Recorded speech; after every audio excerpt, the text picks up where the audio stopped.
नमस्कार, मैं हूं प्रियंका और आप देख रहे हैं राष्ट्रीय जगत विजन न्यूज। साइबर फ्रॉड के अंतर्राज्यीय गिरोह का खैरागढ़ पुलिस ने पर्दाफाश किया है।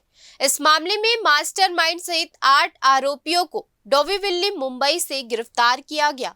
साइबर फ्रॉड और गेमिंग ऐप में प्रयुक्त 100 से अधिक बैंक खातों में 50 करोड़ रुपए से अधिक का लेन देन किया था। पूरा मामला खैरागढ़ जिले का है, जहां बीते 22 अगस्त को पीड़िता वसुधा सिन्हा ने रिपोर्ट दर्ज कराई थी कि सोशल मीडिया में चिकनारी शॉपिंग साइट का विज्ञापन देखकर ऑनलाइन साड़ी खरीदने के लिए साड़ी का ऑर्डर देकर भेजे गए क्यूआर कोड पर 64,100 रुपए पेमेंट किया गया, जिसके बाद पीड़िता को पता चला कि वो ठगी का शिकार हो गई है। मामले की गंभीरता को देखते हुए पुलिस ने साइबर सेल की टीम के साथ मिलकर मामले की तकनीकी जांच शुरू की।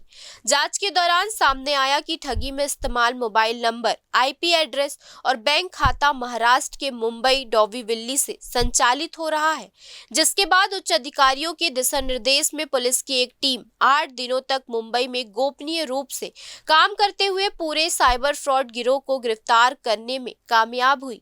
मामले का खुलासा करते हुए राजनांदगांव आईजी अभिषेक सांडिल्य ने बताया कि इस मामले में पुलिस गिरोह के मास्टरमाइंड सहित 8 आरोपियों को गिरफ्तार किया है। स्टार्ट करें। खैरागढ़ पुलिस ने एक सराहनीय काम किया है और उसके लिए मैं एसपी श्रीलक शर्मा और पूरी टीम को बधाई देता हूँ। हमारे खैरागढ़ जिले में एक अपराध क्रमांक 476/25 रजिस्टर हुआ था, जिसमें एक लड़की के साथ फ्रॉड हुआ था।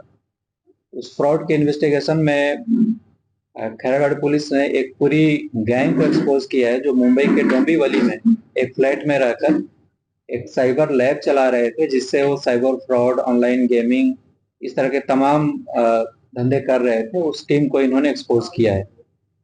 ये टीम काफी बड़े स्केल पे काम कर रही थी। उसका आइडिया इस बात से आपको लगेगा कि पिछले 1 साल का जो रिकॉर्ड हमें मिल पाया है, उसमें 100 से ज्यादा खातों में लगभग 50 करोड़ रुपए का ट्रांजैक्शन है, जो सस्पेक्टेड है कि साइबर फ्रॉड से ही आए हैं। और इसके लिए इन्होंने 100 से अधिक फर्जी सिम और इससे अधिक बैंक अकाउंट्स का यूज़ किया है, जो आपके सामने है। तो इस तरह से काफ़ी बड़ी सीजर भी हुई है। तो बड़ा गैंग एक्सपोज किया है और कई लोगों को भविष्य में होने वाले साइबर फ्रॉड से पुलिस ने बचाया है और सभी बधाई के पात्र हैं। जिनके पास ही पुलिस ने 5 laptop, 14 phone, 51 bank passbook, 51 ATM card, 15 chequebook और 25 सिम कार्ड जब्त किए हैं। गिरोह के सदस्य मुंबई में रहकर संगठित रूप से देश भर में साइबर फ्रॉड और बैटिंग ऐप का संचालन कर रहे थे। गिरफ्तार आरोपी महाराष्ट्र और बिहार के रहने वाले हैं, जिनमें गौतम पंजाबी, पवन सुरसे, विनायक मोरे, अमित मोरे, रामचंद्र चौके, अनमोल दिनवाने, अभिषेक और मनोज मुखिया शामिल है। सभी को ट्रांजिट रिमांड पर खैरागढ़ लाया गया है। खैरागढ़ पुलिस पूरे मामले में संगठित अपराध और जुआ अधिनियम के तहत विवेचना को आगे बढ़ा रही है। आईजी ने इस मामले की कार्यवाही में शामिल पुलिस कर्मियों को नगद इनाम की घोषणा भी की है। फिलहाल इस खबर में इतना ही। देश प्रदेश के खबरों से अपडेटेड रहने के लिए हमारे चैनल को सब्सक्राइब करें और नए खबरों के नोटिफिकेशन के लिए बेल आइकॉन जरूर दबाएं। नमस्कार।